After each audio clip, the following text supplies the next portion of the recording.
Tayo po'y dumako sa ating pag-aaral ng salita ng Diyos. At katulad ho ng ating ilang beses nang ina-announce, sa biyaya ng Panginoon ay ating ipagdiriwang ang ating labing limang taong anibersaryo ngayong taon ho na ito.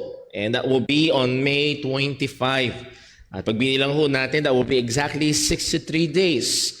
And kagaya ho ng ating laging ginagawa taon-taon tuwing tayo nag-anniversary, ay ating ginagamit ang okasyon bilang okasyon na makapag-anyaya, at ang goal ho natin ay hindi lang basta magring marami ang tao, kundi ang goal natin ay para makapakinig ng ebanghelyo ang mga tao.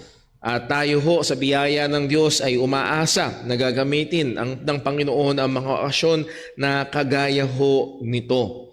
Pero hindi natin kailangan maghintay ng 63 days para maging involved tayo at engage tayo bilang mga mananampalataya sa gawain ng evangelism. Ang gawain ng paghahayag ng ebanghelyo ay isang pang-araw-araw na gawain para sa atin bilang mga Kristiyano. And isa ho sa mga sinusubukan natin at sinisimulan natin gawin ay i-jumpstart ho yung ating mga Saturday activities. At hindi lamang ito pagbibisita, kundi isa sa mga punteriya natin na tinatawag nating targeted evangelism. And that is, kung meron kayong mahal sa buhay na gusto nyong bisitahin natin, anong purpose is to share to them the gospel, we can do that or schedule that. At nawa ho ay pagpalain ng Diyos ang mga efforts natin na ito bilang isang iglesia at upang ihayag ang ebanghelyo ng ating Panginoong Hesukristo. But be it just by handing out a gospel tract or sharing the gospel one-on-one or preaching the gospel sa pampublikong konteksto, ay lahat ng ito ay nakaasa o lahat ng gawain ng pag-iebanghelyo ay nakaasa ang success nito walang iba kung hindi sa Panginoon lamang. Ngayong hapong ito, rather than going to a certain passage and expounding that passage, as what we read sa 1 Thessalonians chapter 1, ay nais ko ho na somewhat maging topical ang ating pag-aaral ngayong hapon, and we'll consider three particular truths about evangelism. At pupunta tayo sa salita ng Diyos, and may this be a reminder, may this be an encouragement, or maybe kinakailangan na ito ay maggamit nawa ng Panginoon para pag-alabin muli yung ating pag-asa at yung ating sigasig sa paghahayag ng ebanghelyo ng ating Panginoong Hesukristo. So this is the message that I would like to give to us this afternoon.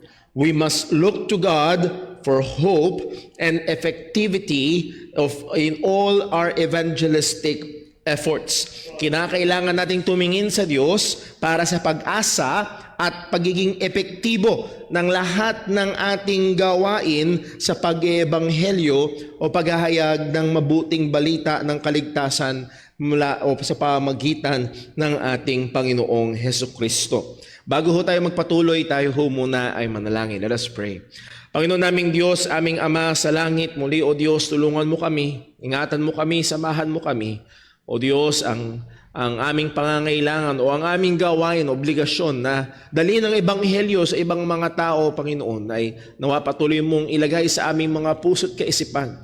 Magkaroon kami ng masidhi at malalim na pagnanasa. Help us to be zealous, Panginoon, sa gawain na ito. At nawa ang aming mga katotohanan na pag-aaralan ngayong hapon ay patuloy na maging encouragement at reminder sa amin sa napakahalagang gawain na ito. Ingaw po ang Panginoong maluwalhati, at muli, O Diyos, amin pong hinihiling na kung meron man po sa aming kalagitnaan na wala pa sa pananampalataya kay Kristo, mahabag ka po at ikaw po nawa ang magligtas. Dalangin namin itong lahat sa ngalan ng aming Panginoong Hesukristo. Amen. Again, rather than huhukayin natin ng 1 Thessalonians, we will go to different passages this afternoon, pero gusto kong i-jumpstart yung ating pag-aaral ngayong hapon by going and just zeroing in sa ilang mga katotohanan dito sa passage na ating binasa. Ang binasa natin ay ang sulat ni Pablo sa mga taga-Thessalonica o ang ulang sulat, first letter ni Apostle Paul sa church at Thessalonica, na kung saan si Pablo ay dakilang ginamit ng Diyos sa pangangaral ng Ebanghelyo. Ito yung nakarecord sa Acts chapter 17, na kung saan pag sinuri natin, makikita natin na nangaral si Apostol Pablo doon just 3 Sabbaths. Na means 3 weeks lamang siyang naroroon, and because of the great persecution ay kinakailangan na silang agad umalis. Pero makikita rin ho natin, kahit na 3 Sunday lang o 3 linggo lang na nahandun si Pablo, ginamit ng Diyos ng makapangyarihan ang pangangaral ng Ebanghelyo. And again, that is the message na gusto kong maiwan sa atin. Our efforts, how feeble it may be, gaano man kahina, gaano man kakulang, o gaano man tayo prepared sa ating pag-share ng gospel, ang hope nito ay wala sa atin. Ang effectivity nito ay hindi nakasalalay sa atin. Excuse me. Ito ay nakasalalay sa Panginoon. As Paul said sa verse 5, 1 Thessalonians chapter 1, "For our gospel came not unto you in word only, but also in power." So hindi lamang daw salita, kundi may kapangyarihan. Well, kaninong kapangyarihan? Is it a forceful personality nung preacher? Not so. Ang sabi ni Pablo, "And in the Holy Ghost." Doon ang patibay ng kapangyarihan ng banal na Espiritu. It may be through apostolic signs na nakita, and lalo na sa pagkilos ng banal na Espiritu sa mga nakakapakinig ng Ebanghelyo at pagliligtas sa kanila. At then sabi ni Pablo, "In much assurance as ye know what manner of men we were among you for your sake." So muli, nakikita natin na may ginagamit ng Diyos, even our testimony. Yung mga taong nakapaligid sa atin, they are observing na isa sa mga kaparaanan that they will be able to absorb or accept the gospel with much assurance is through the testimony noong nagdadala, noong nagbibigay ng mensahe ng Ebanghelyo. Now, malinaw ho dito na dahil sa kapangyarihan at pagkilos ng Panginoon doon sa mga pinangaralan ni Apostol Pablo ng Ebanghelyo, ay nagkaroon ito ng napakaganda at napakatinding resulta. Anong resulta ng pagkilos ng kapangyarihan ng Diyos sa pangangaral ng Ebanghelyo? Verse 6, 1 Thessalonians 1:6, "And ye became followers of us and of the Lord, having received the word with much affliction, with joy of the Holy Ghost." They became followers. In other words, they really became disciples. Naging silang mga tagasunod ni Kristo. Naging silang mga tagasunod ni Apostol Pablo. At muli, si Apostol Pablo, sabi niya, "Follow me as I follow Christ." So again, the hope really na meron tayo when we share the gospel. Ang punteriya natin na hindi lamang sila'y mapagawa ng ilang aksyon, kundi ang goal natin sa pag-share ng gospel, I hope that they become really followers of Christ. And yun yung Great Commission. Ang Great Commission ay hindi give them ticket to heaven. Ang Great Commission is make disciples. At ito nga ang nangyayari sa Thessalonica. Verse 7, "So that ye were ensamples to all that believe in Macedonia and Achaia." And what a wonderful, hopeful na picture ito, mga kapatid. Who knows na narito si Apostol Pablo, nangaral siya, o who knew na nangaral si Pablo 3 Sabbaths at ginamit yun ng Diyos sa makapangyarihan para may maligtas, at ginamit ng Diyos yung mga naligtas para umalingaw-ngaw ang Ebanghelyo ni Kristo in different places. So again, hindi natin alam kung gaano kalayo ang maaabot ng ating pagbabahagi ng Ebanghelyo. Nawa ito'y maging magandang encouragement at paalala sa atin. And itong mga naligtas sa pamamagitan ng evangelism ni Apostol Pablo now became evangelists. Sila ngayon ay naging mangangaral ng Ebanghelyo. Verse number 8, "For from you sounded out the word of the Lord, not only in Macedonia and Achaia, but also in every place your faith to Godward is spread abroad." Nahayag Nakarating sa malayo, nakarating sa marami ang pananampalataya sa Ebanghelyo itong mga taga-Thessalonica na almost, kumbaga, na put out of job nila si Apostol Pablo. Ang sabi niya, as that we need not to speak anything. Hindi na namin kailangan mangaral. Pupunta kami sa isang lugar. Sabi, pangaral sa inyo ang Ebanghelyo ni Kristo. Si Kristo, tinanggap na namin. Paano nyo natanggap? Yung mga taga-Thessalonica, napunta rito. Sinare nila sa amin ang Ebanghelyo. So again, makikita ho natin na napakaganda at isang kamanghamanghang bagay kapag ang Diyos ang kumilos sa pangangaral ng Ebanghelyo.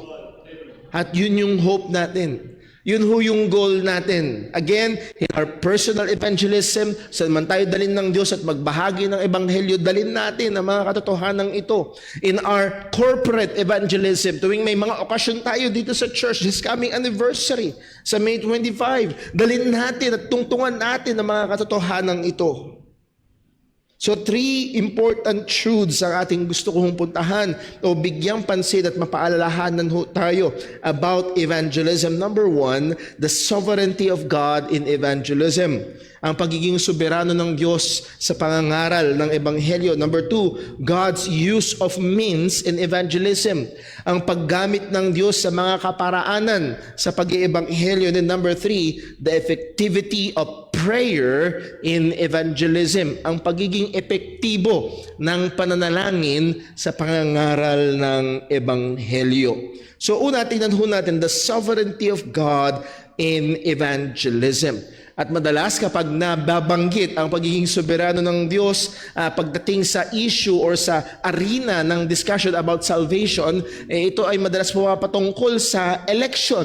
At dito pa lang makikita natin sa 1 Thessalonians chapter 1 verse 4, ang sabi ni Pablo, knowing, brethren, beloved, your election of God. Nalalaman namin mga kapatid, ang pagkahirang sa inyo ng Panginoon. And it comes from how they did accept or responded to the gospels, ang ayon sa verse 5. So sila ay mga pinili ng Diyos, sila ay mga hinirang ng Panginoon. And sa 2 Thessalonians, ito'y inulit pa ni Pablo, 2 Thessalonians chapter 2 verse 13. And sadly, alam ho natin na ang paksang ito ay napaka-controversial sa marami. At maraming mga Christian churches ngayon ay nabibilaukan pagdating sa pag-uusap patungkol sa soberanong paghirang ng Diyos sa kaligtasan. Ngunit ang Biblia ay malinaw patungkol dito. As sabi sa verse 13, but we are bound to give thanks always to God for you, brethren, beloved of the Lord. Why? Why is Paul bound to give thanks to God? Because God had from the beginning chosen you to salvation.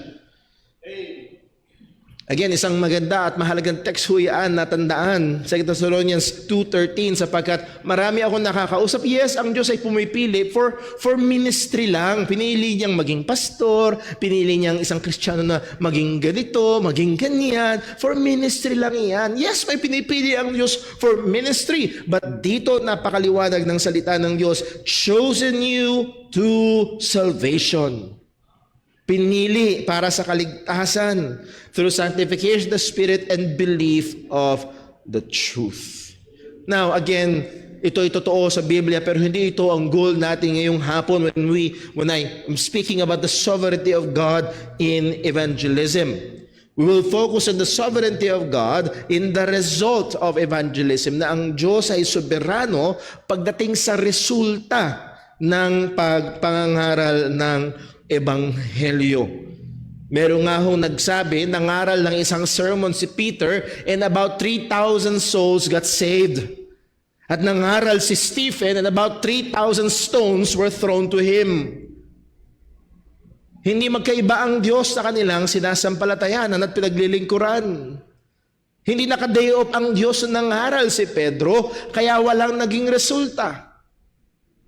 Ang Diyos ang soberano pagdating sa resulta ng pangangaral ng Ebanghelyo. If you will read yung 1 Thessalonians, actually sa Acts chapter 17, yes, maraming mga niligtas ang Diyos doon sa 3 Sabbaths na pangangaral ni Pablo, pero just read further sa Acts chapter 17, meron din namang mga nag-persecute. So muli, ang Diyos ay soberano pagdating dito. And there are multitudes of verses at maraming mga talata sa Biblia na pwede nating tingnan para makita na ang Diyos ay soberano pagdating sa resulta ng pangangaral ng Ebanghelyo. Pero one verse ay napakalinaw at dito ko kayo gustong anyayahan sa 1 Corinthians 3 verse 6. 1 Corinthians chapter 3 verse 6. Anong sabi ng apostol? The Apostle Pablo, I have planted, Apollos watered, but God gave the increase. Ako ang nagtanim, si Apollo ang nagdilig, pero ang Diyos ang nagbigay ng pagtubo o pagdami. Daw ang context ho nitong 1 Corinthians chapter 3 ay ang problema ng division sa church at Corinth. At sila ay divided hindi dahil sa doktrina, sila ay divided hindi dahil sa politika, sila ay divided hindi dahil sa church style, sa worship style or music sa loob ng iglesia, kundi sila ay divided dahil sa mga ministers sa church. Meron silang mga pwede natin tawaging pastor idols. Ang sabi sa verse number 4 ng 1 Corinthians chapter 3, ang sabi niya, for one saith, I am of Paul. Another, I am of Apollos. Meron silang mga favorite preachers. At yun lang ang sa kanila. At dahil dito, nahahati ang church sa Corinth. So this is one of the problems of the church. Ang kanilang mata ay nakatuon sa mga tao. Pero ang sabi ni Apostol Pablo sa verse number 5, 1 Corinthians 3:5, ang sabi ni Pablo, who then is Paul? And who is Apollos? Teka muna. Sinasabi nyo kayo kay Pablo, sinasabi nyo kayo kay Apollos. Sino ba si Pablo? Sino ba si Apollos? Ang sabi niya, but ministers by whom he believed. We are ministers.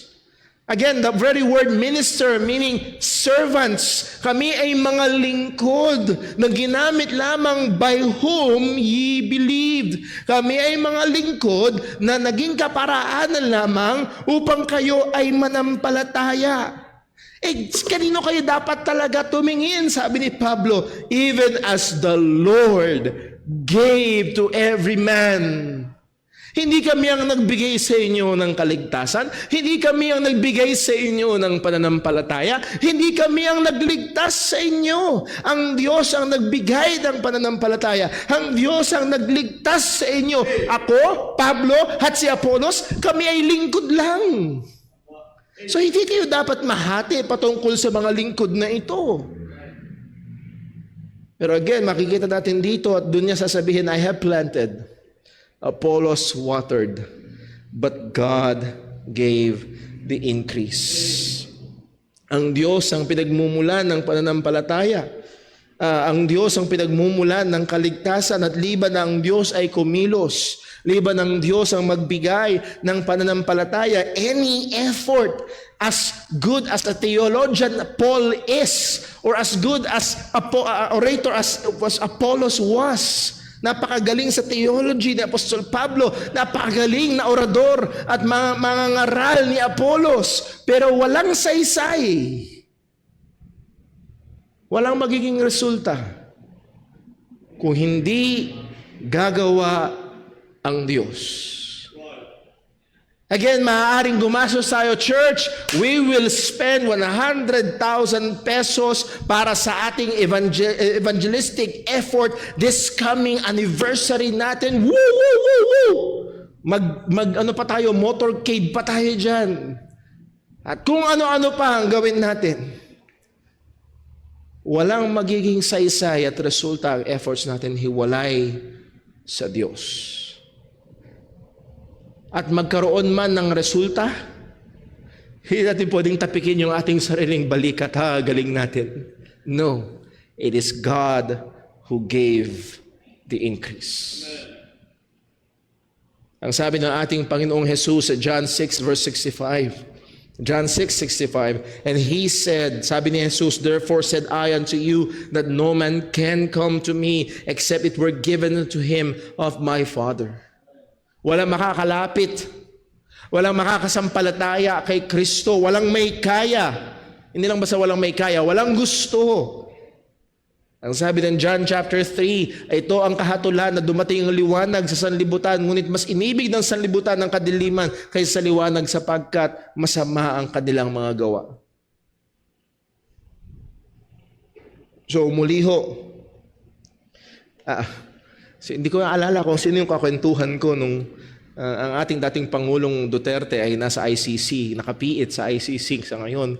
At naalala ko nung pinakita yung picture nung kulungan sa ICC, sabi ko, ano yan, hotel?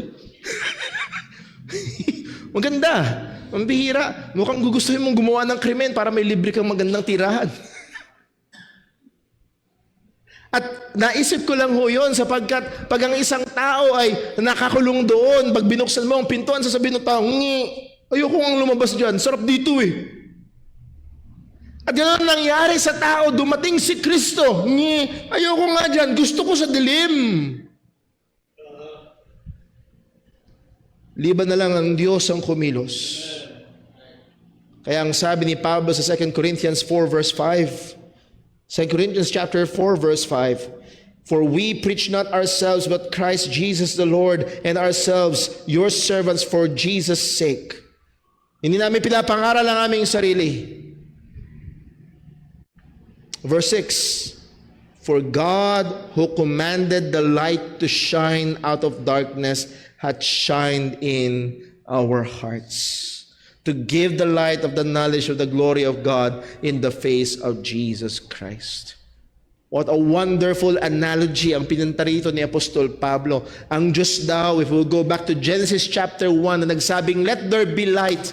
Itong Diyos na nagbigay ng liwanag, ay siya rin daw Diyos na nagbigay liwanag sa ating mga puso. Yung tayo'y nasa kadiliman, pero siya ang nagbigay ng liwanag. Para daw to give light of the knowledge, the glory of God in the face of Jesus Christ. Parang isang tao ay tunay ngang tumingin kay Kristo at nasain si Kristo at manampalataya kay Kristo. It takes the supernatural work of God giving light upang makakita yung bulag sa katotohanan. So muli ho, ang success, ang resulta ng faithful evangelism is on God. Nasa Diyos ang success. However faithful our evangelism may be, gaano man ka katapat, gaano man ka klaro, at gaano man tayo kaingat sa mensahe ng Ebanghelyo, hindi pa rin yung effort natin ang magdedetermina. Ang magdedetermina pa rin ay ang Diyos. Kapag ang Diyos ay kumilos at nagbukas ng puso ng isang taong makasalanan, again, isa sa napakandang halimbawa ay itong si Lydia. Sa Acts 16 verse 14, and a certain woman named Lydia, a seller of purple of the city of Thyatira, which worshiped God, heard us, whose heart the Lord opened. At mga kapatid, isa ito sa napakagandang prayer. Come our anniversary, Lord willing. At narito, nakikita natin, welcome natin ang mga bisita at tinatawag natin ang kanilang mga pangalan isa-isa. Hopefully our prayers be, Lord, open their hearts. Lord, buksan mo ang puso nila. Nawa, yun din ang prayer natin sa mga bata. Yun ang prayer natin maging sa mga kamag-anak natin na wala pa kay Kristo. Lord, buksan mo ang puso nila. Muli ho, ito lang yung tanging pag-asa. So narito ho ang challenge in our work of evangelism. Let us look to God, not to our techniques, not to our giftedness, not to our financial or material resources. Tayo ay dapat tumingin sa Diyos at hindi sa ating mga kaparaanan. Secret formula for successful evangelism. Tayo ay umasa at tumingin sa Panginoon, hindi sa ating mga kakayahan, hindi rin sa ating resources na meron tayo. Hindi dahil very good yung audio system, hindi dahil very good yung mga bagay na meron tayo dito sa church, okay na, tiyak na, sigurado na ang ating success sa evangelism. No, we must look to God. Nais ko hong baunin natin ang pangako ng ating Panginoong Kristo nung binigay niya yung dakilang commission sa Matthew 28 verse 19, "Go ye therefore and teach all nations. Go ye therefore and make disciples." Yun ang pinakautos. "Baptizing them in the name of the Father, of the Son, and the Holy Ghost, teaching them to observe all things whatsoever I have commanded you." And what a promise that we should always remember kapag tayo ay naghahayag ng ebanghelyo, nag-iimbita ng mga tao. Ang sabi ni Kristo, "And lo, I am with you always." Ito lang ang ating pag-asa. So number one, God's sovereignty in the result of evangelism. Soberano ang Diyos pagdating sa resulta ng pag-iebanghelyo. Number two, God's use of means in evangelism.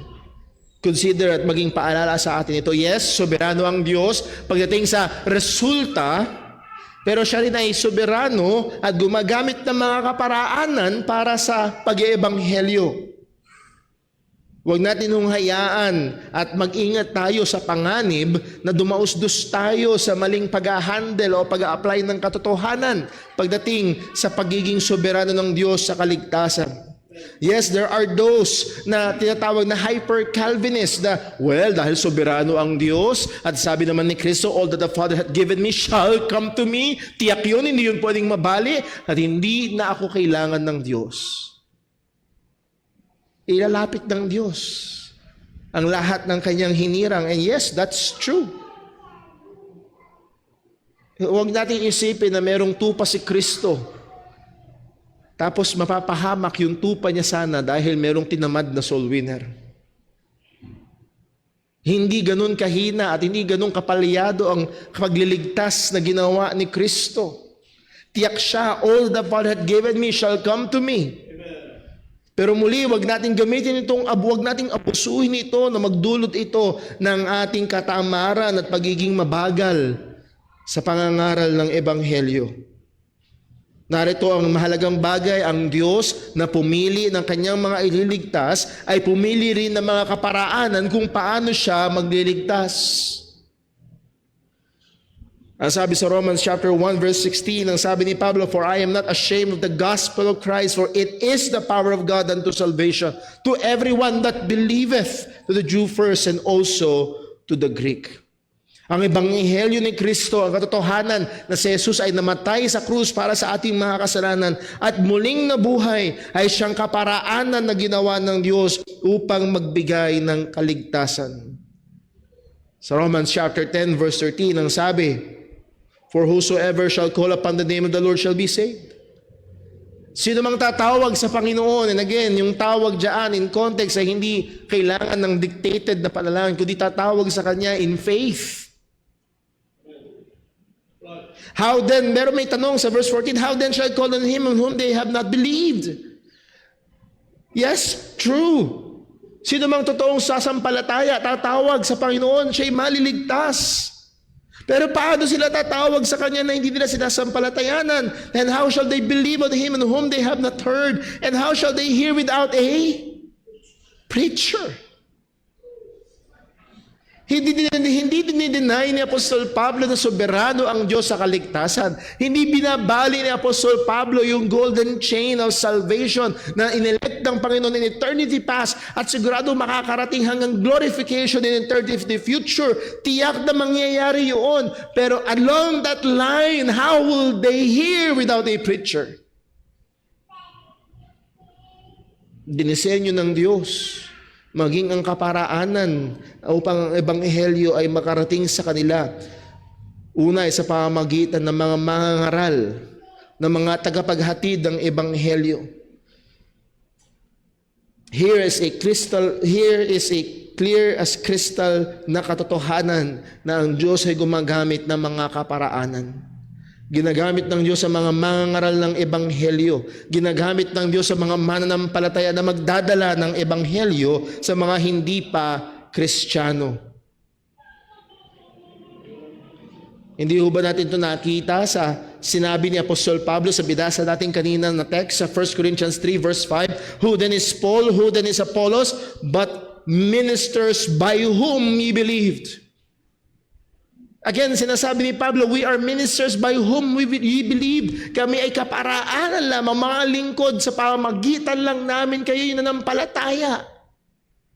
So sila ay means at ginagamit ng Diyos ang mga means upang ang mga tao ay manampalataya sa Ebanghelyo ni Kristo. So let me just name two particular means in general. Number one is the preaching of the gospel. Ang pangangaral ng Ebanghelyo. 1 Corinthians chapter 1 verse 21, anong sabi? For after that in the wisdom of God, the world by wisdom knew not God, it pleased God, how? By the foolishness of preaching to save them that believe. Ito daw ay naging kaluguran ng Diyos, itong kaluguran ng Panginoon sa pamamagitan ng kamangmangan ng pangangaral. Now, hindi mangmang na pangangaral. Kung hindi kamangmangan ng pangangaral, ano ibig sabihin ng kamangmangan ng pangangaral? Dahil maraming mga tao noon hanggang ngayon ang tingin sa pangangaral ng Ebanghelyo ay kamangmangan. Ano? Pupunta ako sa church na yan, uupo ako ng 1-2 oras at magtsatsaga akong makinig ng isang mangangaral na pangangaralan ako. And that very word, pangangaralan. Kamakailan, nakikinig ako ng isang podcast na kung saan may 2 pastor na nag-uusap at ang uso daw ngayon ay, meron daw palang lumapit doon sa isang pastor at ang sabi daw sa kanya, ikaw ba'y naniniwala pa rin sa very archaic ng kaparaanan na mayroong isang tao lang nangangaral? Hindi ba dapat may discussion na, communication, hindi yung isa lang natatayo at isa lang na mangangaral? Talagang ano na yan? Madaling salita, ayaw niya ng preaching. Pero ang sabi ng Panginoon, it pleased God by the foolishness of preaching. Yes, maraming kaparaanan upang ang Ebanghelyo ay mailabas. Pwedeng through printed materials. We have gospel tracts and others. It may be through personal sharing. Nakatabi mo sa jeep o nakatabi mo sa kung saan at na-share mo ang gospel. It may be even through social media na ngayon ay who can even imagine 10-15 years ago na napakadali na makipag-communicate sa mga tao na sa ibang lugar. Dati kailangan mo maghintay ng ilang buwan para makarating yung sulat. Dati kailangan mo maging sikat na sikat para ka maging live at mapanood ka sa ibang lugar. Ngayon tayo ay naka-live. Even through social media, through films and other things na pwedeng maihatid ang mensahe ng Ebanghelyo. Pero mga kapatid, huwag nating kakalimutan nawa, huwag tayong mawalan ng tiwala sa pangunahing paraan na pinili ng Diyos upang ang Ebanghelyo ay maihayag, and that is through faithful preaching. Ito ang pinili ng Panginoon. Ang iglesia ng Diyos ay kailangang kumbinsido, ang mangangaral ay kailangang kumbinsido, ang mga mananampalataya ay kailangang kumbinsido that the primary means na pinili ng Diyos, hindi pinili ng pastor, hindi pinili ng church na ito. God is pleased by the foolishness of preaching to save them that believe. Naalala ko ang kwento patungkol kay Charles Spurgeon, na meron daw lumapit sa kanya at humihingi ng payo at nagdududa sa kanyang panawagan bilang mangangaral. Ang sabi daw nung mangangaral na yon ay kay Spurgeon, walang naliligtas pag nangangaral ako, walang naliligtas pag nangangaral ako. Tinanong sa ni Spurgeon, teka muna, umaasa ka bang may maligtas tuwing mangangaral ka? Sabi daw naman, hindi. Sabi niya, yun yung problema. Yun yung problema. Nawa tayo bilang church ay inaasahan natin na nalangin tayo, hinihingi natin sa Diyos Lord, kumilos ka nawa. Maybe this Lord's Day, isa sa mga bata ay buksan ng Diyos ang kanyang puso. Maybe this Lord's Day, yung isa sa mga bisita ay iligtas ng Panginoon. Hingin natin sa Diyos. Kaya humamaya sa bandang dulo ng ating pangangaral, napakahalaga na pinapanalangin natin ang mga mangangaral, lalo na ang mga mangangaral ng Ebanghelyo. So again, preaching. Pangalawa, kagaya ng sinabi ni Apostol Pablo sa mga Thessalonica, naging malaking kaakibat ng pangangaral nila ng Ebanghelyo ay yung katotohanan na meron silang mabuting patotoo. 1 Thessalonians chapter 1 verse 5, anong sabi? 1 Thessalonians 1:5, for our gospel came not unto you in word only, but also in power, and in the Holy Ghost, in much assurance. Paano nagkaroon ng katiyakan? As ye know what manner of men we were among you for your sake. Nakita nyo, naobserbahan nyo, anong klase kaming mga tao. Kaya ho, isa sa napakapangyarihan na instrumento ng Diyos upang ang Ebanghelyo o pangangaral ng Ebanghelyo ay maging epektibo ay ang patotoo ng buhay ng mga Kristiyano. Ang sabi ni Pedro sa 1 Peter chapter 3 verse 1, we know this, na kung saan may Mrs. na Kristiyano pero yung mister niya ay hindi Kristiyano. Ang problema, ayaw ng mister niya sa Bible study. I could only imagine, pagbubuksan na yung Bible, tatayo na si mister, aalis na. Anong sabi ni Pedro? Likewise, ye wives, be in subjection to your own husbands, that if any obey not the word, ayaw nila ng salita. They also may without the word be won. How? By the conversation of the wives. Sa pamagitan nung pamumuhay nung kanilang asawa. Pwede silang mailapit, pwedeng gamitin ng Diyos ang patotoo ng buhay ng mga mananampalataya. So again, evangelism is not just when we open our mouths para ibahagi ang Ebanghelyo. Bahagi ng ating evangelism is when we live our lives sa harapan ng mga tao. Ito ay mga kaparaanan na maaaring gamitin ng Diyos upang magkaroon ng epekto ang pag-iebanghelyo. So narito ang challenge in our work of evangelism. Let us look to God and use the biblically sanctioned means to get the gospel to the lost and rely and expect God to sovereignly save them. Sa ating paghahayag ng Ebanghelyo, tumingin tayo sa Diyos at gawin natin ang mga ibinigay ng Diyos na kaparaanan. At tayo'y umasa sa Kanya para sa resulta nito. Yes, we have the preaching of the gospel, we have the testimony of God's people, at isa pa sa mga napakahalaga at pangunahing kaparaanan na binigay at ginagamit ng Diyos sa evangelism is our prayers. So this is point number 3, the effectivity of prayer in evangelism. Ang Diyos ay soberano in evangelism, that is true. Ang Diyos ay gumagamit ng mga kaparaanan in evangelism, that is true. And as we have said, isa sa mga kaparaanan na ginagamit ng Diyos ay ang pananalangin.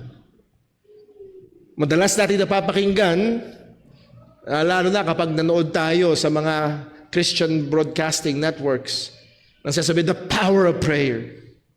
The power of prayer. Mga kapatid, you believe the power of prayer? At muli ho, aking nauunawaan kapag sinasabi nila ito, pero merong panganib.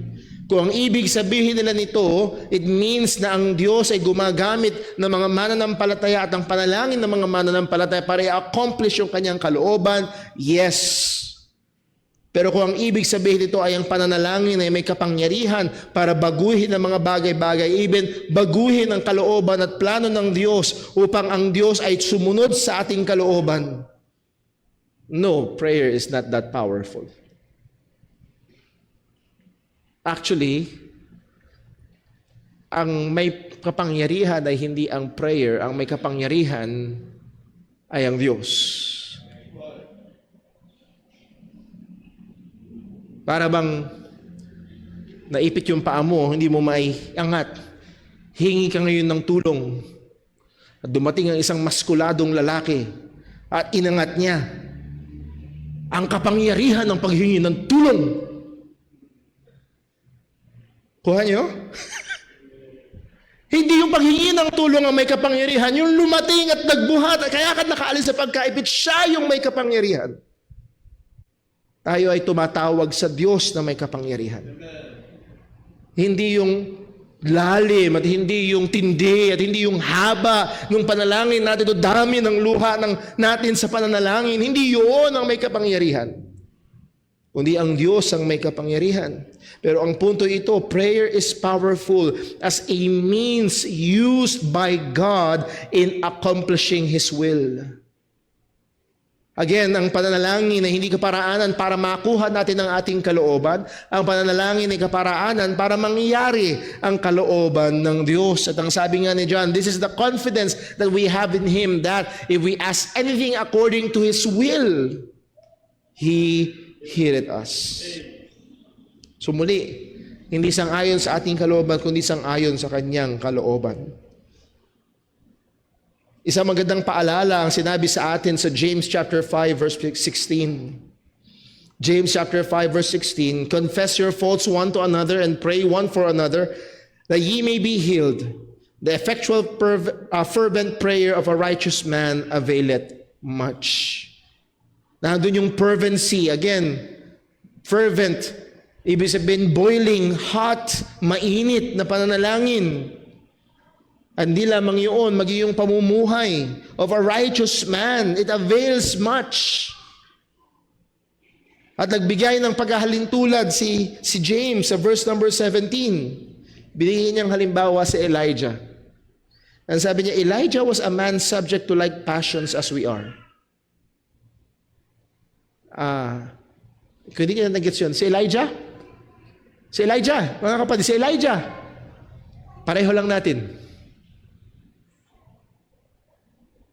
Hindi siya pinanganak na may maliit na pakpak sa likod na semi-angel. Hindi siya pinanganak na may konting halo na may mas mataas na spiritual na kapangyarihan. Elijah was a man subject to like passions as we are. And he prayed earnestly that it might not rain, and it rained not on the earth by the space of 3 years and 6 months. And he prayed again, and the heavens gave rain, and the earth brought forth her fruit. Well, itong tagpong ito ay mababasa natin sa 1 Kings chapter 17. Muli, kagaya lang natin si Elijah. Nag-pray siya. Ang mga kapatid, please take courage. At nawa, maging kaparaanan din to para ma-encourage tayo sa ating pananalangin. As we have studied last Sunday sa Romans chapter 12, we must be constant in prayer. Let this be a reminder para sa atin. And yes, when we read the prophets of old, we namamang, wow, grabe! Si Elijah, si prophet Elijah. O mga kapatid, hindi yung propeta ang grabe, ang Diyos ang grabe. At ang Diyos na tinatawagan niya ay siya rin Diyos na tinatawagan natin. So huwag tayong manghimagod. Huwag tayong manghimagod. So muli, ang pananalangin ay epektibong kaparaanan na ginagamit ng Diyos para sa pag-iebanghelyo. Kaya ho napakaganda na ipag-pray natin ang bawat gawain. Ipag-pray natin ang bawat pangangaral. Ipag-pray natin ang bawat pagbabahagi ng babasahin patungkol sa Ebanghelyo. Ang sabi ni Pablo sa Ephesians chapter 6 verse 18. Ephesians chapter 6 verse 18. Praying always with all prayer and supplication in the Spirit, and watching thereunto with all perseverance and supplication for all saints. Ang sabi ni Pablo, ang pinipinta niya rito ay ang larawan ng pakikidigma ng buhay Kristiyano, that we should wear the whole armor of God at sa ating pakikipaglaban sa buhay Kristiyano, praying always, praying for all saints. Pagdating sa verse 19, and for me. Mga kapatid, manalangin kayo lagi. Ipanalangin niyo ang lahat ng mga Kristiyano. At pakipag-pray ako. Sabi ni Pablo. Ano yung prayer request ni Apostol Pablo? And for me, that utterance may be given unto me, that I may open my mouth boldly to make known the mystery of the gospel. Again, mga kapatid, kailangan ng mga mangangaral, kailangan ng mga misyonaryo, kailangan ng mga mananampalataya na ipanalangin natin, isanawa sa mga prayer natin para sa ating mga kapatid na dito sa church. Lord, nawa ay bigyan mo ng opportunity, magbukas ka ng kaparaanan, ng oportunidad upang maibahagi ang ebanghelyo. At kapag dumating na yung oportunidad, oh Lord, buksan mo ang bibig, bigyan mo ng wisdom, bigyan mo ng kapangyarihan para pag shinare ang gospel ay maging epektibo ito. O tulungan nawa tayo ng Panginoon.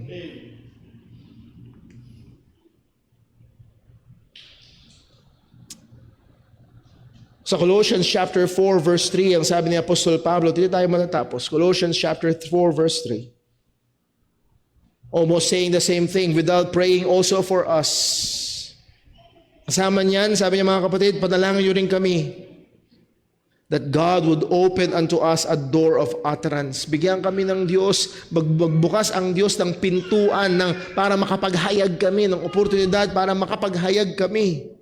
To speak the mystery of Christ, for which I am also in bonds. So mga kapatid, pag-pray natin, baka kaya at isa sa mga dahilan kung bakit simili tuyo ang balon natin ng pangangaral ng ebanghelyo ay baka kulang tayo sa pananalangin. O tulungan nawa tayo ng Panginoon. That being said, naalala ko lang mga kapatid, pag-pray nyo si Brother Paul. Binuksan ng Diyos ang opportunity, Lord willing, April Friday ng pasok nila Timmy ng April, ay binigyan ako ng pagkakataon mag-Bible study sa mga teachers doon sa kanilang school. Please pray na nawa gamitin ng Diyos even that short Bible study para mabuksan ang ebanghelyo at manampalataya ang mga tao. So again, narito ang hamon. In our work of evangelism, let us look to God na siyang soberano sa kanyang nakasalalay. Let us use biblical sanctioned means, mga kaparaan na binigay ng Diyos para ihayag ang ebanghelyo at manalangin tayo sa Diyos. Hingin natin sa Panginoon ang oportunidad. Hingin natin sa Diyos ang kakayahan. Hingin natin sa Panginoon ang kaparaanan upang maihayag ang ebanghelyo or upang madala ang mga tao sa paghahayag ng ebanghelyo. Let us be fervent in our prayers. Muli mga kapatid, nawa, ma-encourage tayo sa mga taga-Thessalonica who knew na yung pinangaralan ni Apostol Pablo for 3 weeks ay magiging napakalaking instrumento ng Diyos upang ebanghelyo ay umalingaw-ngaw sa maraming mga lugar. Nawa, gamitin tayo ng Diyos upang ibahagi ang ebanghelyo sa iba. Na nahandoon ang ating pag-asa ay hindi na sa ating sarili, hindi na sa ating argumento, hindi na sa ating ilustrasyon, o gaano man tayo ka-persuasive. Mga kapatid, ang ating pag-asa ay walang iba kundi nasa Panginoon. Pag-pray natin ang ating church. Pag-pray niyo ang inyong mga mangangaral. Pag-pray ho natin ang ating mga kapatiran. Hingin natin sa Diyos ang pagbubukas niya ng opportunity. Nawa, maging instrumento tayo ng Diyos sa pangangaral ng ebanghelyo. Let's pray. Panginoon naming Diyos, aming Ama sa langit, salamat po. Salamat sa paalala ng iyong salita. Salamat, O Diyos, sa mga katotohanan. O Diyos, purihin ka sapagkat ang success ng evangelism ay nakasalalay sa iyo. Panginoon, tunay, hindi namin kayang magbigay liwanag sa mga bulag. Hindi namin kaya, Panginoon, na tawagin ang mga tao upang sila ay maligtas. Ikaw lamang, Panginoon, ang makakagawa nito. Kaya, O Diyos, kami po ay humihingi sa iyo ng tulong Tulungan mo nawa kami, O Diyos. Buksan mong mga oportunidad, hindi lamang sa akin bilang pastor, kundi sa bawat bahagi ng iglesyang ito, sa bawat Kristiyano na naririto, Panginoon, magbukas ka ng pintuan sa mga kamag-anak na wala pa kay Kristo, sa mga kapitbahay na wala pa kay Kristo, sa mga katrabaho na wala pa kay Kristo. O Diyos, hindi lamang sa amin sa iglesyang ito, kundi maging sa mga mangangaral sa ibang mga lugar, mga misyonaryo sa ibang mga lugar, O Diyos. Buksan mo ang pintuan, Panginoon, upang maihayag si Kristo, at gayon din, O Diyos, buksan mo ang aming mga bibig. Kung kami mabigyan ng pagkakataon, O Diyos, bigyan mo kami, O Diyos, ng wisdom, bigyan mo kami ng kapangyarihan, bigyan mo kami ng pasensya, bigyan mo kami ng pagmamahal, Panginoon, upang maihayag ng tapat, upang maihayag ng maliwanag ang ebanghelyo ni Kristo. At Lord, dumating man ang pagkakataon na binigyan mo kami ng pagkakataon na maihayag si Kristo. At sa kabila man ng aming mga kahinaan at kakulangan, Lord, kami tumitingin sa iyo. Kapag ikaw ang soberano, na maaaring magbigay ng paglago at resulta nito. O Diyos, tulungan mo po ang iyong iglesia sa dahong ito. Ilayo mo sa amin na abusuhin ang iyong mga katotohanan, ng iyong pagiging soberano sa kaligtasan. Tulungan mo po't ingatan ang iglesyang ito. Nawa kami, Panginoon, ay manatili na nahandoon ng pagnanasa, nahandoon ng alab, kagustuhan, Panginoon, ng iyong ebanghelyo ay patuloy na maihayag sa iba. Samahan, ingatan mo kaming patuloy, O Diyos, at nawa, hindi lamang kami maging tagapakinig, kundi maging mga tagagawa ng iyong salita. Dalangin namin ito sa ngalan ng aming Panginoong Hesukristo. Amen.